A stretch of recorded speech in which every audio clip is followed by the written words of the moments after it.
Sapat na ba kung meron kang insurance sa trabaho mo? Kung meron ka, maganda yan. Pero, alam mo ba na kadalasan, kulang na kulang ang amount para sa totoong pangangailangan ng pamilya mo? Kasi kapag tinatanong ko ang mga tao, kung may insurance na sila, madalas ang sagot nila ay ito.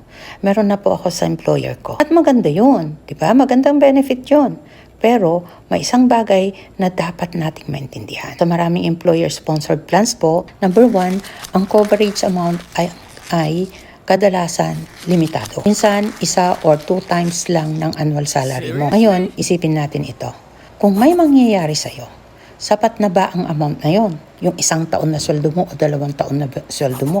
Kasya ba yan para bayaran ang mortgage mo? Tustusan ang pag-aaral ng mga anak mo? Bayaran ang utang? Suportahan ang pamilya mo sa mga susunod na taon pag wala ka na? Para sa karamihan na pamilya, ang sagot ay hindi sapat.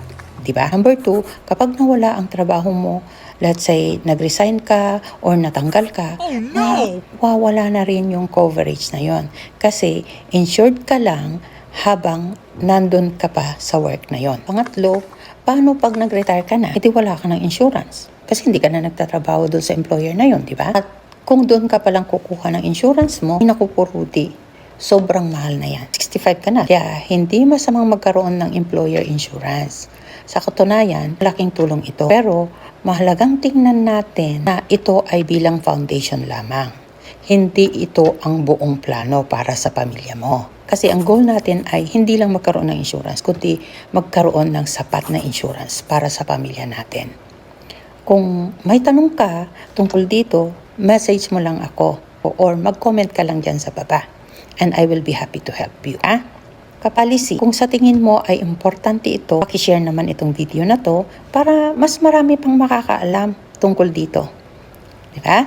At i-follow mo na rin ako para sa mga susunod na life tips natin. Ito si Lola Early, your policy girl.